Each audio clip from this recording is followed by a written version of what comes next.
Assalamualaikum warahmatullahi wabarakatuh. Bapak Ibu orang tua siswa serta rekan-rekan guru yang saya hormati, banyak yang bertanya kepada saya, mengapa sih Pak sekarang itu sudah tidak ada ranking? Tidak seperti kita dulu waktu zaman sekolah, di setiap akhir semester atau di setiap kenaikan kelas, tentu ada ranking yang disampaikan oleh guru kepada kita. Baik, tidak berlama-lama lewat VT ini saya akan coba menjelaskan secara sederhana sekali mengenai mengapa sih sekarang kita tidak boleh memberikan ranking kepada anak-anak di kelas. Yang pertama, secara umum disebutkan bahwa reward and punishment itu dalam pendidikan paradigma baru itu tidak dibolehkan. Nah, seperti itu Bapak Ibu. Jadi reward aja nggak boleh apalagi punishment. Kenapa? Kita ambil contoh reward ya. Reward itu sebenarnya tidak ada manfaatnya buat siswa karena motivasi yang tumbuh dari dalam diri siswa itu tidak akan muncul. Motivasi itu datangnya dari luar, dari reward tersebut.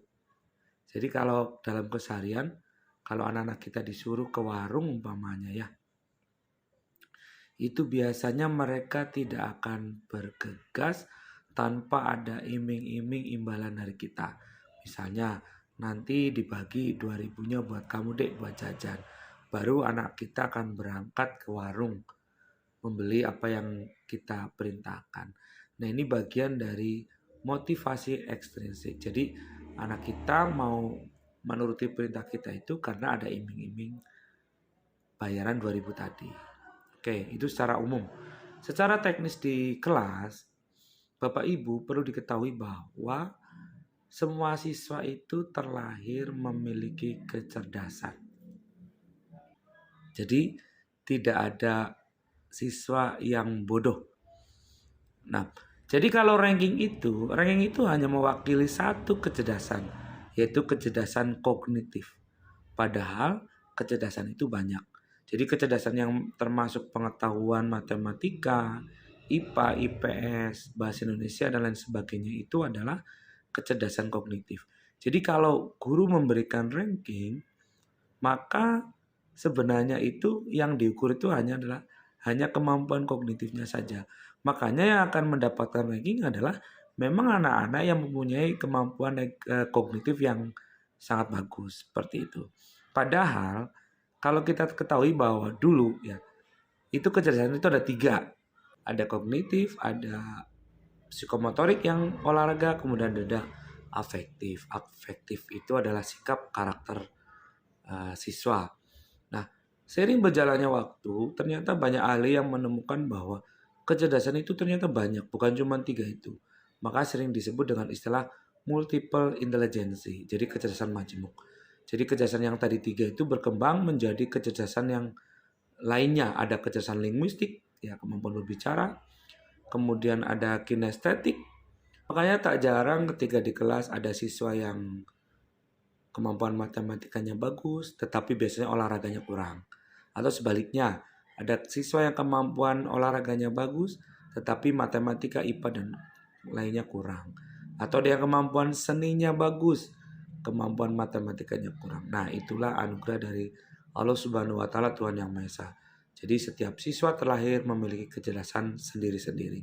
Dan kita sebagai seorang guru atau orang tua, sebagai manusia yang berada di samping mereka, tugas kita adalah memfasilitasi setiap kemampuan siswa tersebut sehingga kemampuan mereka bisa digunakan untuk kehidupan mereka di masa depan.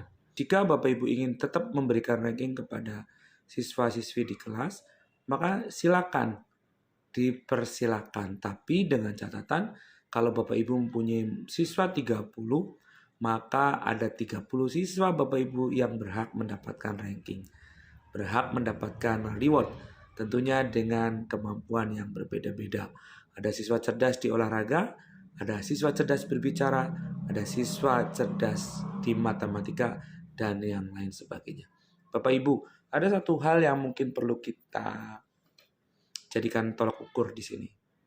Kalau boleh saya mencontohkan bahwa kalau kita lihat di bangsa kita itu tokoh ya, tokoh yang mempunyai kecerdasan kognitif yang sangat luar biasa itu adalah almarhum Bapak B.J. Habibie.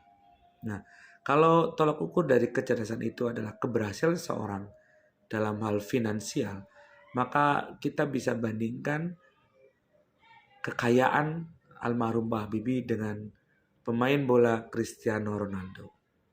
Nah, tentunya kan ini bisa menjadi contoh konkret bahwa tidak semua kecerdasan itu hanya dimiliki oleh kognitif saja, tetapi kecerdasan motorik pun bisa bermanfaat buat anak-anak. Buktinya banyak pemain bola yang sukses dan menjadi miliarder di Indonesia, bahkan mungkin di dunia. Itu sedikit ulasan dari saya tentang mengapa sekarang siswa tidak diperkenankan untuk mendapatkan ranking. Mungkin informasi dari saya ini kurang tepat, kurang bermanfaat. Alangkah baiknya Bapak Ibu untuk mencari sumber atau referensi lain sehingga memperkaya pemahaman Bapak Ibu tentang pemberian ranking di kelas. Mungkin itu saja dari saya, kurang lebihnya mohon maaf. Assalamualaikum warahmatullahi wabarakatuh.